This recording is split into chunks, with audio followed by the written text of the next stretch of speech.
अस्सलामुअलैकुम। Computer programming and application में आपको वेलकम है। सॉरी डिले के लिए, आपकी कुछ लेक्चर्स जो हैं वो लेट हो गए। हम आज रिव्यू कर लेते हैं पहले प्रीवियस लेक्चर का। प्रीवियस लेक्चर हमने पढ़ा था लूप्स के बारे में। लूप्स होता है रिपीटेशन कंट्रोल इंस्ट्रक्शन, ठीक है, जो कि रिपीट कर रही है। अगर आपने एक इंस्ट्रक्शन को मल्टीपल टाइम प्रिंट कराना है तो आप लूप्स को यूज़ करते हैं, ठीक है।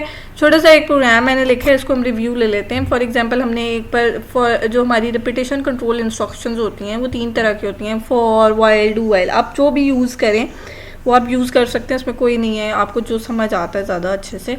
फॉर एग्जाम्पल मैंने यहाँ पे फॉर यूज़ किया, ठीक है। हम इस रिपीटेशन कंट्रोल इंस्ट्रक्शन में सबसे पहले हम क्या करते हैं, एक काउंटर को इनिशियलाइज कर देते हैं और उस काउंटर के अंदर कोई भी वैल्यू हमारी जा रही होती है, ठीक है। जैसे आई के अंदर हमारे पास 1 सेव हो रहा है। फिर हम चेक करते हैं कंडीशन को कि कंडीशन ट्रू है। अगर कंडीशन ट्रू होती है तो स्टेटमेंट एग्जीक्यूट हो जाती है और इंक्रीमेंट ऑपरेटर जो है वो चल जाता है, ठीक है। जब वो इंक्रीमेंट ऑपरेटर में वैल्यू अपडेट होती है तो वो वैल्यू दोबारा से चेक होती है। अगर तो आपकी कंडीशन ट्रू होती है फिर आपकी स्टेटमेंट चल जाती है। अनटिल एंड अनलेस आपकी कंडीशन फॉल्स होती है। जब कंडीशन फॉल्स होती है तो वो एंड कर जाता है, ठीक हो गया। तो ये हमने थोड़ा सा पढ़ा था लूप्स के बारे में। जैसे ये एक प्रोग्राम है कि आपने एक नंबर वेरिएबल ले लिया, यूज़र से पूछा है कि आप कोई नंबर एंटर करें। यूज़र ने कोई भी नंबर एंटर किया है तो आपने 1 से लेकर उस नंबर तक की काउंटिंग को प्रिंट कर दिया है, ठीक है। उस नंबर से 1 लेस, क्योंकि लेस देन है, इक्वल नहीं है। अगर इक्वल होता तो फिर हमारे पास उस नंबर तक की वैल्यू को वो डिस्प्ले करा देता, ठीक है। अच्छा, आज हम उसी रिपीटेशन कंट्रोल इंस्ट्रक्शन को थोड़ा सा और डिटेल में पढ़ेंगे और नेक्स्ट टॉपिक नहीं हम पढ़ेंगे बल्कि वही वाला टॉपिक जो है उसको और डिस्कस करके उसकी थोड़ी अंडरस्टैंडिंग डेवलप करेंगे, क्योंकि ये एक डिफ़िकल्ट टॉपिक है, इसलिए इसको मैंने 2 लेक्चर्स में डिवाइड किया, ठीक है। अच्छा, अब रिपीटेशन कंट्रोल इंस्ट्रक्शन में यही एक फैक्टोरियल का प्रोग्राम है जो कि मैंने आपको डिफरेंट लूप्स के थ्रू समझाने की कोशिश की है, ठीक है, जो भी आपको ज़्यादा अंडरस्टैंडेबल होता है। अब ये रिपीटेशन कंट्रोल इंस्ट्रक्शन की एग्जांपल है फॉर की, ठीक है।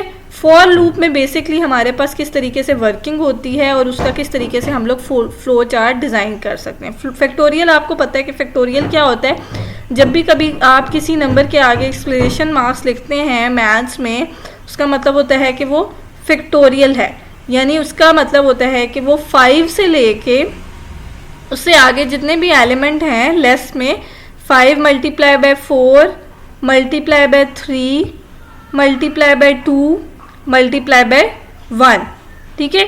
यानी कि आप 5 से प्रीवियस सारे नंबर्स को जो है वो लूप किस तरीके से 5 से प्रीवियस सारे नंबर्स को मल्टीप्लाई करेंगे, जो आंसर आएगा वो आपके पास जो है वो फैक्टोरियल होगा।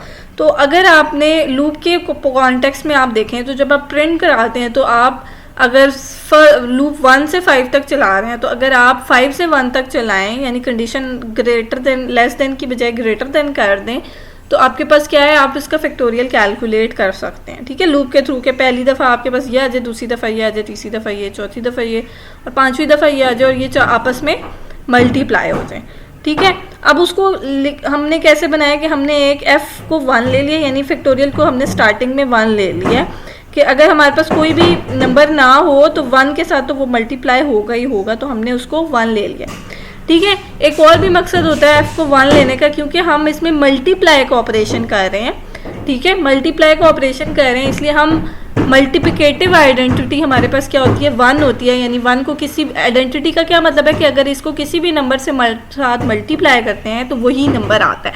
तो जब भी मल्टीप्लिकेशन का आपके पास मेथड होता है तो आप क्या करते हैं, मल्टीप्लिकेटिव आइडेंटिटी को यूज़ करते हैं 1 को, ठीक है। मैंने फैक्टोरियल के अंदर 1 लिया और 1 के साथ ऑनवर्ड में आगे जो है वो वैल्यूज़ को मल्टीप्लाई करूँगी, क्योंकि अगर किसी भी वैल्यू को इससे प्रिंट करेंगे मल्टीप्लाई करेंगे तो वही वाला आंसर आएगा। फिर मैंने एक काउंटर इनिशियलाइज कर लिया जो कि हम लूप के लिए करते हैं। अब मैंने अगर 5 का फैक्टोरियल लेना है तो मुझे पता है कि मेरा काउंटर 1 से 5 तक चलेगा। आप इसको ऑपोजिट भी चला सकते हैं। ऑपोजिट कैसे है, आप i को 5 ले लें और i को ग्रेटर देन इक्वल टू 0 ले लें, तो आपके पास लूप ऑपोजिट साइड पे चल सकता है, ठीक है। ज़रूरी नहीं है कि आपका और यहाँ पे आप इंक्रीमेंट ऑपरेटर की बजाय डिक्रीमेंट ऑपरेटर लगा दें तो आपका लूप इस तरीके से ऑपोजिट साइड पे भी चल जाता है। एंड ऑफ द लेक्चर में आपको ऐसा एक प्रोग्राम बना के भी दिखा दूंगी अगर आपको ये बात क्लियर नहीं हुई। अभी हम इसी को कर लेते हैं कि मैंने क्या किया है कि 1 से 5 तक जो भी नंबर है जिसका फैक्टोरियल लेना है उसके 1 से लेकर जितने कंसेक्टिव नंबर्स आते हैं उनको आपस में मल्टीप्लाई कर लिया।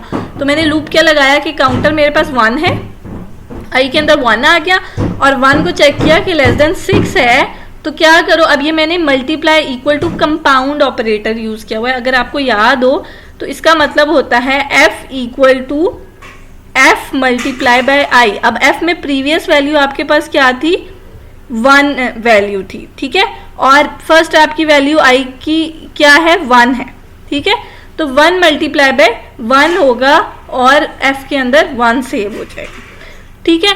फिर आपके पास i जो है वो 2 हो जाएगा, वो देखेगा 2 लेस देन 6 2 हो गया, तो वो क्या करेगा, प्रीवियस वैल्यू 1 थी f की और f को मल्टीप्लाई करेगा 2 से, तो आपके पास क्या वैल्यू आ जाएगी, 2 वैल्यू आ जाएगी। फिर i को आप इंक्रीमेंट करेंगे, i 3 हो जाएगा, 3 लेस देन 6 2 है। अब f के अंदर प्रीवियस वैल्यू क्या थी, 2 थी और न्यू वैल्यू क्या है, 3i है i के अंदर, तो 2 मल्टीप्लाई बाय 3 हो जाएगा, यानी 6 आ जाएगा f के अंदर, ठीक है। फिर आप इसको फिर दोबारा से इंक्रीमेंट करेंगे और कंडीशन चेक करते रहेंगे इस तरह, आपके पास फिर 4 आ जाएगा और 6 को 4 से मल्टीप्लाई हो जाएगा, यानी 20 आ जाएगा और 20 फिर 5 से मल्टीप्लाई हो जाएगा और 120 आपके पास आंसर आ जाएगा, जो कि एंड में प्रिंट होगा, फैक्टोरियल ऑफ 5 इज 120, ठीक है।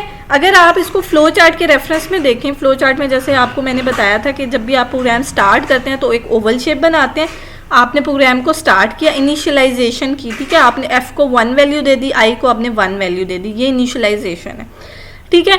फिर आपने कंडीशन चेक की कि आपकी ये कंडीशन जो है i लेस देन 6 ट्रू है या फॉल्स है। अगर तो वो ट्रू थी तो जो कोड था ये वाली लाइन ये चला दी, उसके बाद मैंने काउंटर अपडेट कर दिया, फिर कंडीशन चेक की, ठीक है, काउंटर अपडेट कर दिया और फिर कंडीशन चेक की, अगर वो ट्रू है तो फिर मैंने कोड की वैल्यू चला दी, फिर अपडेट किया, जब तक ये है ये लूप में चलता है। अब इसको लूप क्यों कहते हैं कि ये बेसिकली एक लूप बन रहा है आपके पास, ये यूं चलता रहेगा राउंड में जब तक कि ये आपका कंप्लीट नहीं होता।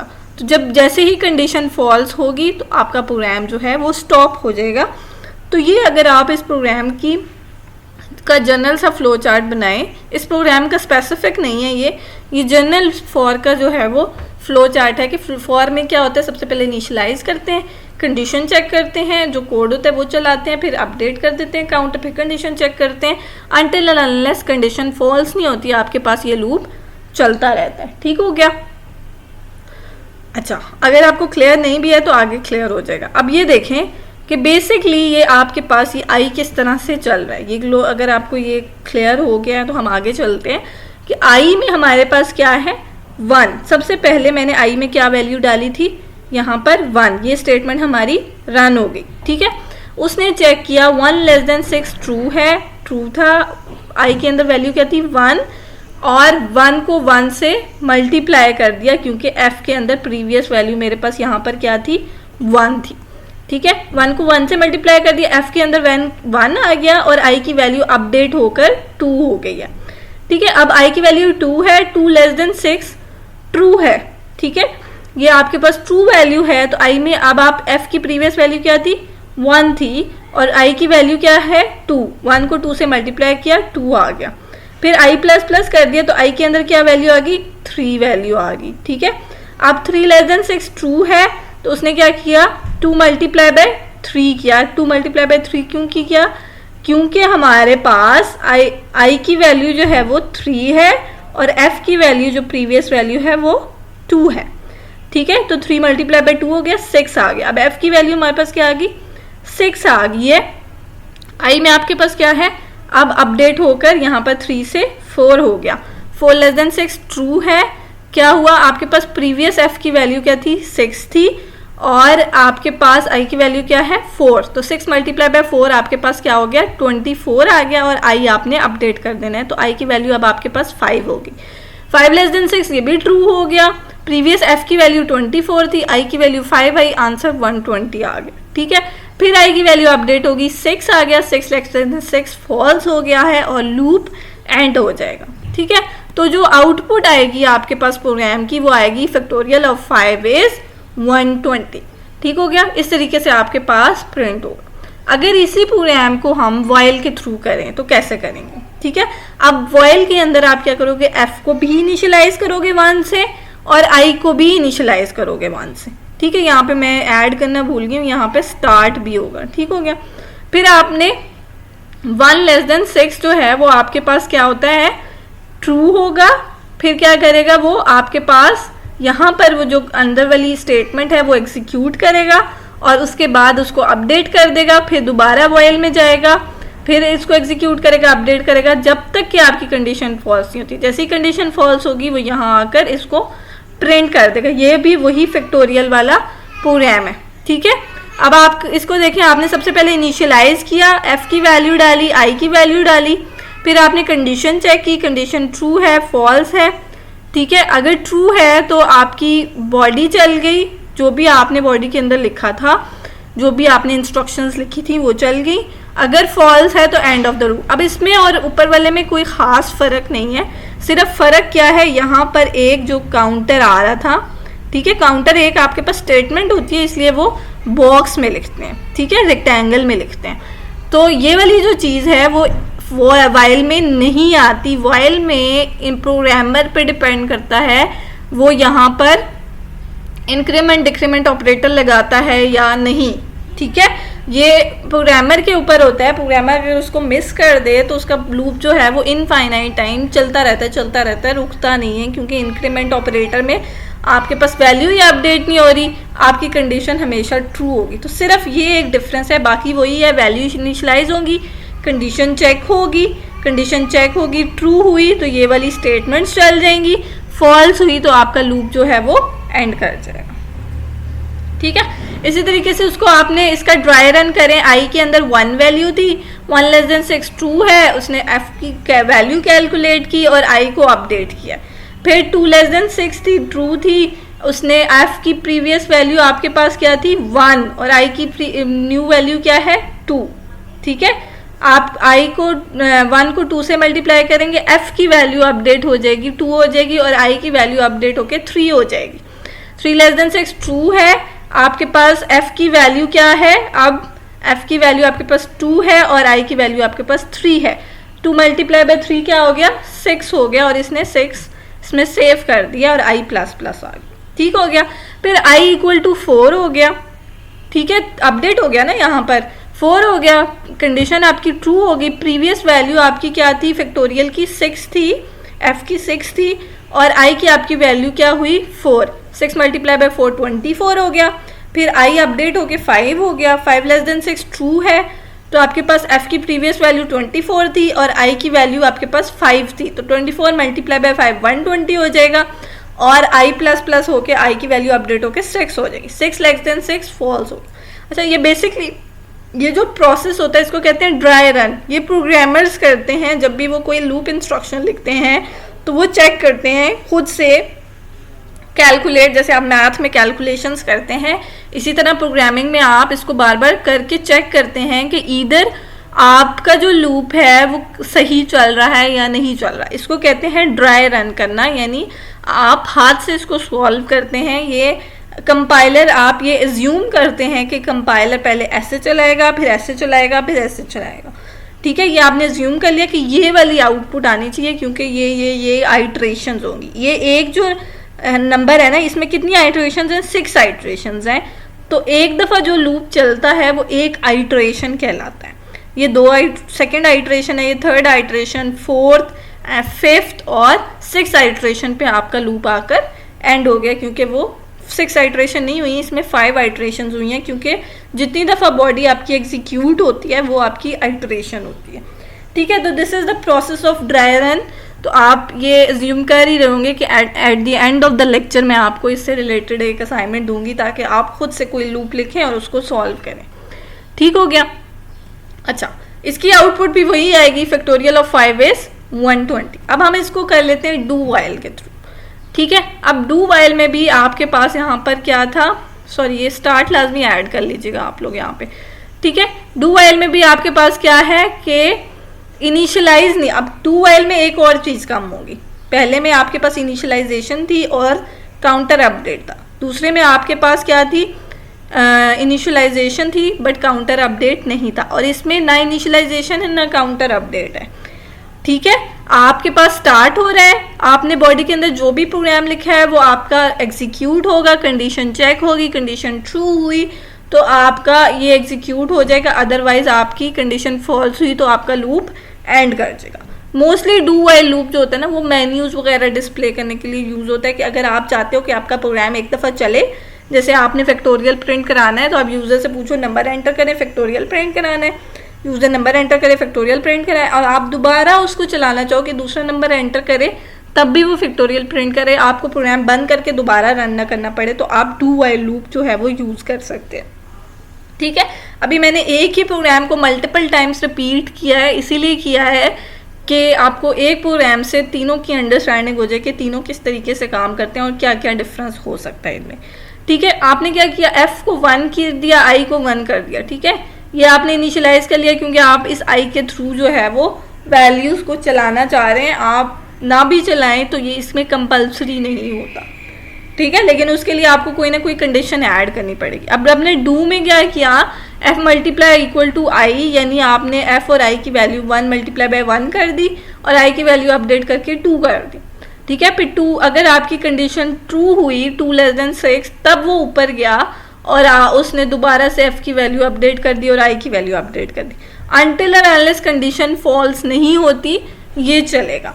ठीक है, अब वाइल में क्या होता था, पहले कंडीशन चेक करता था फिर ये स्टेटमेंट चलती थी, लेकिन डू वाइल में क्या होगा, ये स्टेटमेंट एग्जीक्यूट होगी और उसके बाद जो है वो आपके पास ये चेक करेगा। ठीक हो गया, तो एक दफ़ा ये स्टेटमेंट लाजमी चलेगी, जबकि बाकी दोनों लूप्स में पहले कंडीशन चेक होगी, अगर कंडीशन ट्रू हुई तब वो चलेगी। ठीक है, और इसमें इनिशियलाइजेशन और काउंटर अपडेट जो है वो कंपल्सरी नहीं होता, लेकिन आपकी लॉजिक पे बेस करता है। मेरी ऐसी लॉजिक थी कि मैंने इसमें ये दोनों चीज़ें ऐड करनी थी। ठीक है, क्योंकि मैं काउंटर के थ्रू ही फैक्टोरियल प्रिंट करा रही हूँ।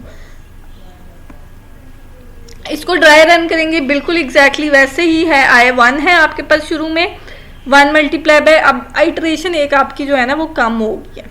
ठीक है, आपकी जो चेकिंग है ना वो आपकी यहाँ पर नहीं, इसको 6 पॉइंट बना दे। अच्छा खैर, पहले हम डिस्कस कर लेते हैं। आई में आपके पास 1 आ गया, 1 मल्टीप्लाई बाय 1 किया, आपके पास 1 आ गया, आई अपडेट हो गया, 2 हो गया, 2 लेस देन 6 ट्रू है आपके पास। अब कंडीशन पहले चेक हो रही है, ठीक है, बाद में चेक हो रही है। कंडीशन चेक हुई, ट्रू हुआ, फिर आपके पास आई की वैल्यू पहले अपडेट हुई थी और बाद में कंडीशन चेक हुई। ठीक है, अभी तक हम क्या कर रहे थे, पहले कंडीशन चेक करते थे फिर आई की वैल्यू अपडेट करते थे। अब इसमें क्या हो रहा है, आपके पास आई की वैल्यू 1 है, पहले स्टेटमेंट चल गई, फिर अपडेट हुआ, फिर कंडीशन चेक हुई। तो ऐसे है आपके पास, एफ की वैल्यू अपडेट हुई, आई की वैल्यू अपडेट हुई, कंडीशन चेक हुई, कंडीशन ट्रू हुई, तो एफ की वैल्यू अपडेट हुई, आई की वैल्यू अपडेट हुई और फिर कंडीशन चेक हुई। जब तक कंडीशन ट्रू है आई की वैल्यू और एफ की वैल्यू अपडेट होती रही। आई की वैल्यू 3 आ गई, अब आपने एफ की प्रीवियस वैल्यू क्या थी, 2 थी, 2 मल्टीप्लाई बाय 3 किया, 6 आ गया, आई प्लस प्लस कर दिया। ठीक है, कंडीशन चेक की, ट्रू थी, आपके पास प्रीवियस वैल्यू देखी 6 थी, 6 को आपने आई की वैल्यू से मल्टीप्लाई कर दिया 4 से, तो आपके पास 24 आ गया। आई प्लस प्लस किया, 5 लेस देन 6 ट्रू थी, आई इक्वल टू 5, 24 मल्टीप्लाई बाय 5, ठीक हो गया, 120 आ गया। आई प्लस प्लस आ गया और 6 लेस देन 6 आपके पास फॉल्स हो गया और आपका लूप यहाँ पर एंड कर गया। तो ये इसका हम ड्राई रन इस तरीके से कर सकते हैं। आप लोगों ने इसको रजिस्टर पे करना है ताकि रजिस्टर पे करना इजी होता है, मेरे लिए तो बड़ा डिफिकल्ट है इसको लिखना। अच्छा, इसकी भी पॉसिबल आउटपुट सेम ही होगी, फैक्टोरियल ऑफ 5 इज 120। ठीक है, पॉसिबल आउटपुट्स तब आपके पास डिफरेंट होती हैं जब आप यूज़र से इनपुट ले रहे होते। ठीक है, अगर अभी मैं वैल्यू जो है वो यूज़र से नहीं ले रही, इसलिए मेरी पॉसिबल आउटपुट एक ही है।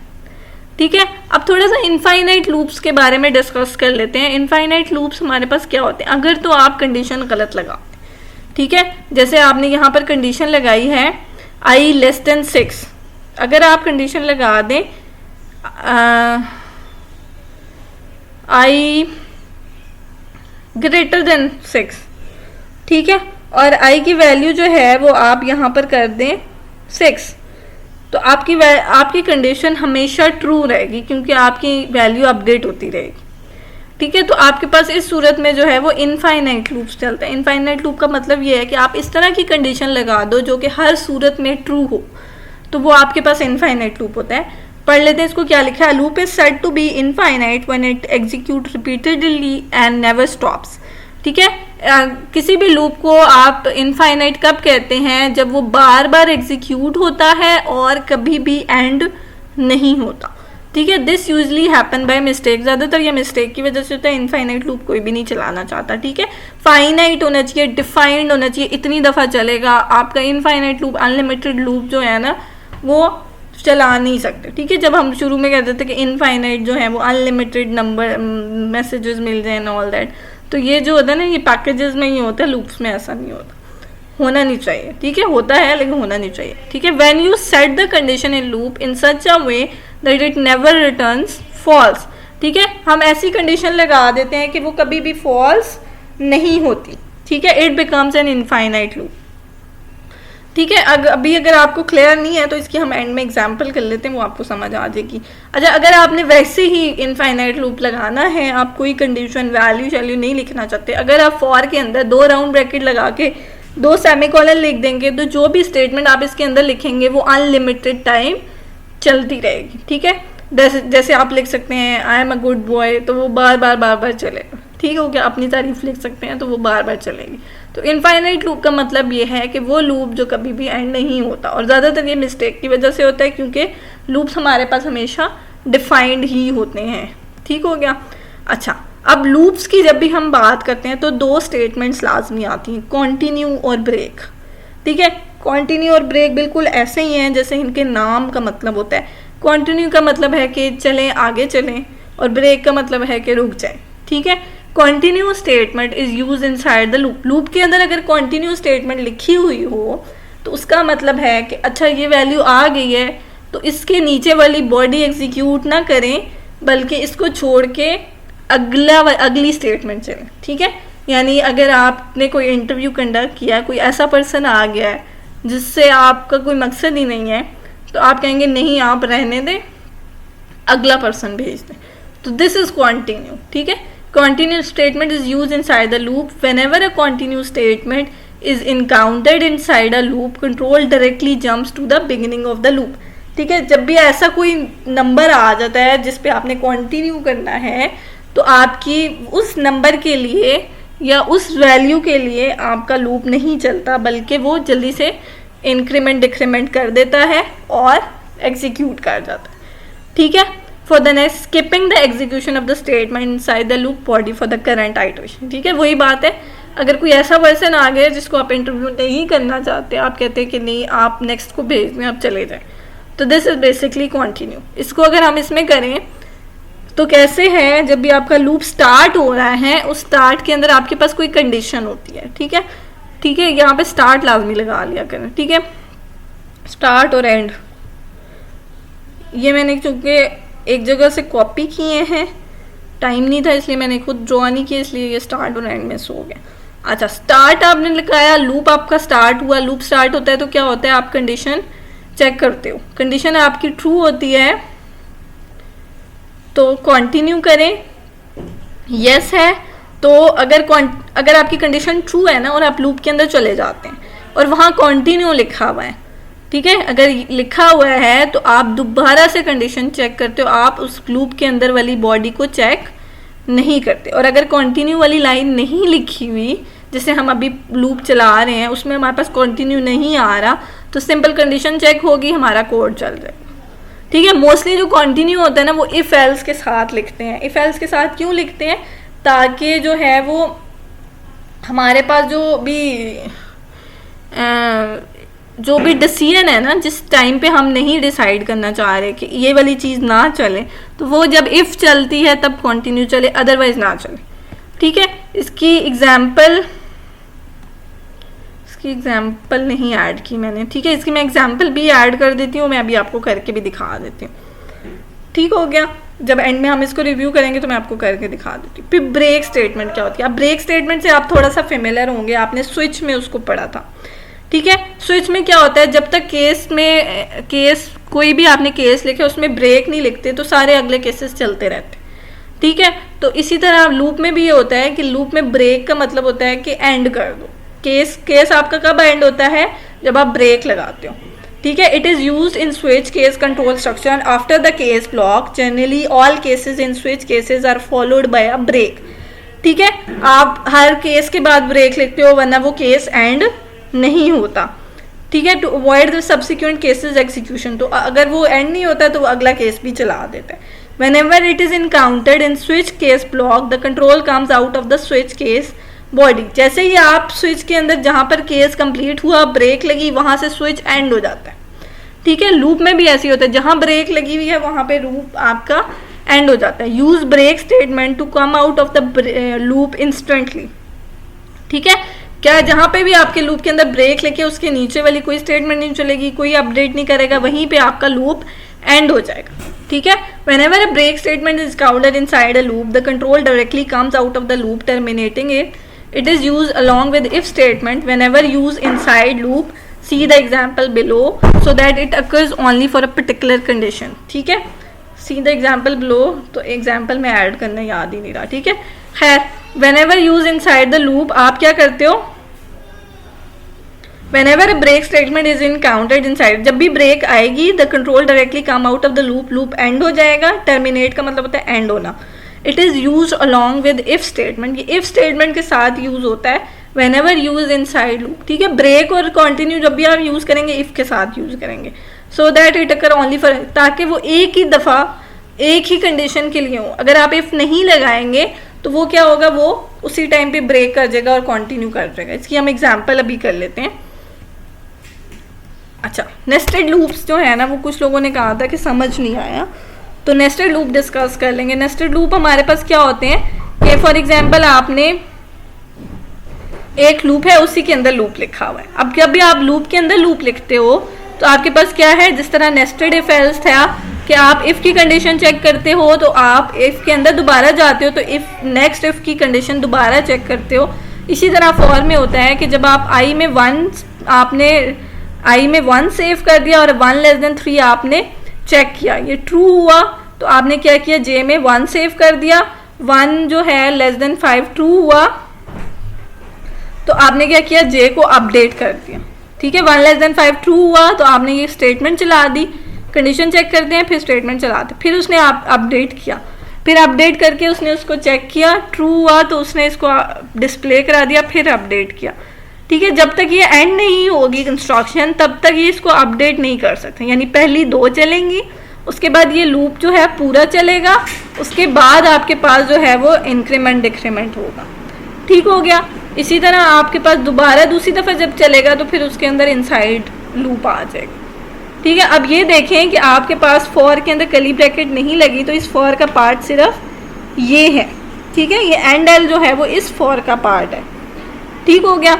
आप अगर इसकी आउटपुट देखें तो क्या है, 1 1 1 3, और जब आपके पास जे वाला लूप ख़त्म हो जाता है तो फिर न्यू लाइन आती है 2 1 और फिर 2 3, ठीक है। अच्छा, ये आपके पास क्या है, आई 1 था, जे 1 था, उसने क्या किया, कंडीशन चेक की, 1 1 प्रिंट कर दिया, फिर टैब स्पेस प्रिंट कर दिया, फिर जे आपके पास क्या हो गया, 1 में 2 ऐड किया, 3 आ गया, उसके पास आई 1 था, कंडीशन ट्रू हुई, आई 1 था, 1 प्रिंट हुआ, 3 प्रिंट हुआ और टैब स्पेस प्रिंट हुई, ठीक है। फिर उसने अपडेट किया, ये 5 हो गया, ये फॉल्स हुई, फिर न्यू लाइन ऐड हुई, ठीक है। फिर आपने जो है वो न्यू लाइन ऐड हुई तो फिर आपने आई को अपडेट करके 2 कर दिया, ये ट्रू हुई, फिर आपने इधर जे 1 था, 1 लेस देन 5 ट्रू था, तो आई अब आपके पास क्या हो गया, अपडेट होके 2 हो गया, तो 2 1 और फिर उसने टैब स्पेस प्रिंट कर दिया, ठीक हो गया। तो ये नेस्टेड लूप से जो आप लोग थोड़ा सा कंफ्यूज थे, इसको हम और ड्राई रन करके देख लेते हैं कैसे चलेगा। आपके पास आई में 1 आएगा, 1 लेस देन 3 ट्रू होगा, ठीक है। पहला लूप जो है उसकी कंडीशन चेक की, ट्रू हुई, पहले लूप के अंदर एक और लूप था तो जे आपने 1 किया, 1 लेस देन 5 ट्रू हुआ, आपने प्रिंट कर दिया 1 1, ठीक है। फिर जे को अपडेट किया, अपडेट करने के बाद दोबारा कंडीशन चेक की, फिर प्रिंट किया, फिर अपडेट किया, जैसे ही फॉल्स हुआ तो इनसाइड लूप एंड हो गया और आई अपडेट हो गया, ठीक है।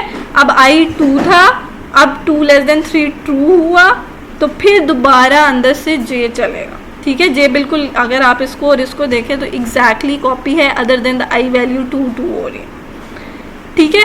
तो ये आपके पास ये इस तरीके से चलेगा, 1 लेस देन 5 उसी तरह से ट्रू है, तो 1 3 तो वैसे ही प्रिंट हो रहे हैं 1 3। जब आई हमारा अपडेट हो गया था तो ये 2 2 प्रिंट हो रहा है, ठीक है।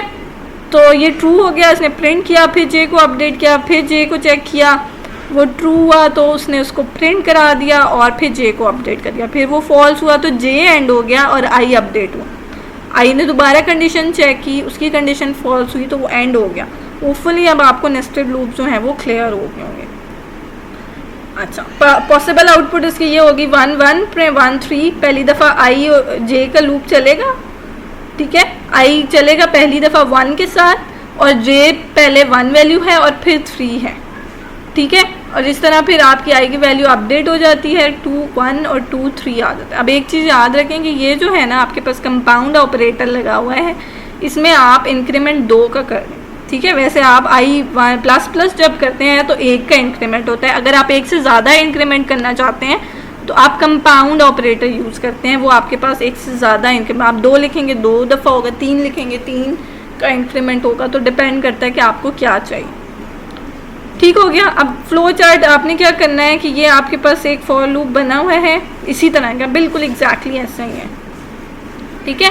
इसका आपने जो है ना वो एक फ्लो चार्ट डिज़ाइन करना है और एक आपने जो है इसका ड्राई रन करना है। जैसे ये ड्राई रन हुआ है ना इस तरह से, इसी तरीके से आपने इसका जो है वो एक ड्राई रन करना है। इसकी आइट्रेशन थोड़ी सी है मेरा ख्याल है, मैंने जो किया इससे भी कम हो, ठीक है। ये इसको आप करके देखें क्योंकि 5 का इंक्रीमेंट आ रहा है, पहले जे 0 होगा, फिर 5 ऐड होगा और 5 के बाद 10 ऐड होगा। 2 आइट्रेशन इसकी है और 0 1 2 3 आइट्रेशन इसकी है, मतलब आई की एक आइट्रेशन ज़्यादा है और जे की एक कम है, इस तरह से कुछ है।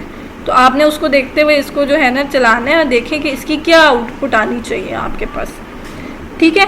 अब हम थोड़ा सा रिव्यू कर लेते हैं और साथ साथ हम जो है ना वो इसकी एग्जांपल्स भी कर लेते हैं ताकि आपको थोड़ा ज़्यादा क्लियर हो जाए, ठीक है।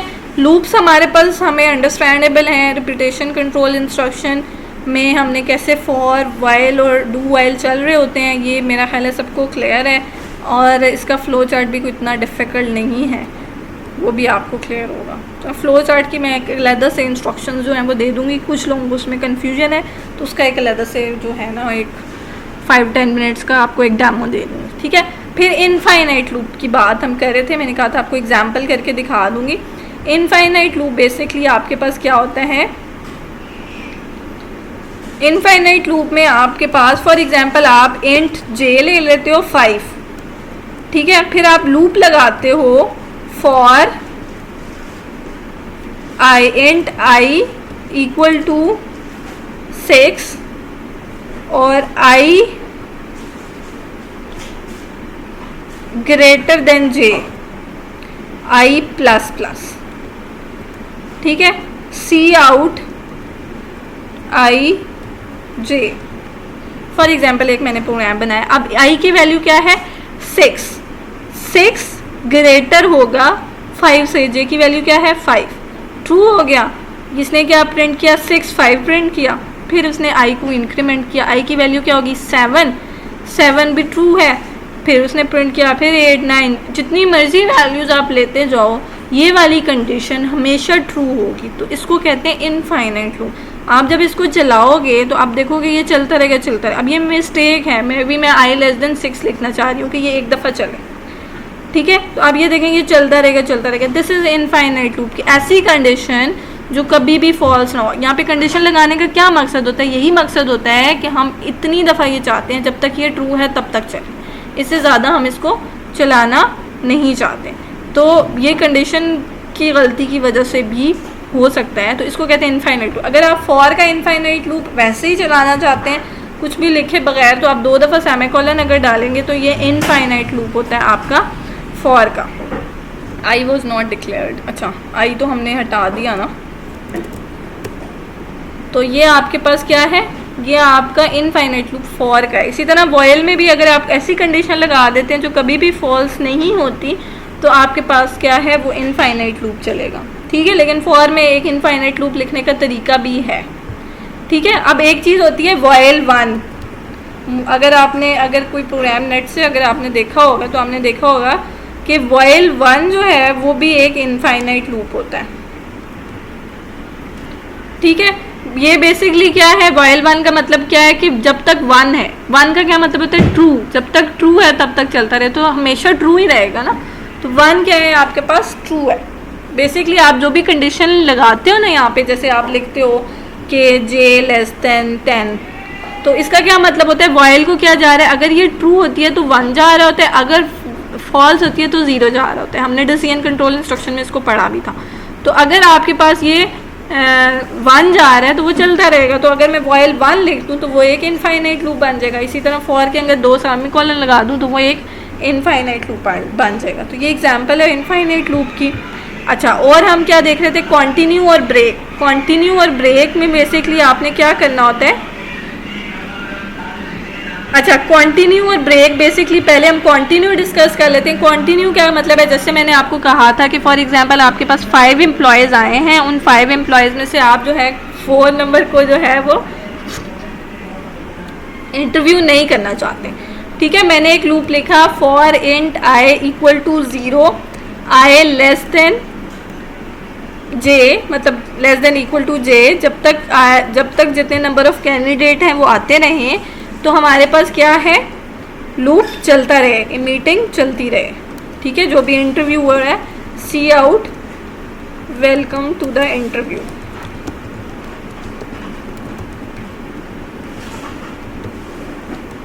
ठीक है, वेलकम टू द इंटरव्यू, और आप इसके साथ इंटरव्यू आईडी भी लिख दो।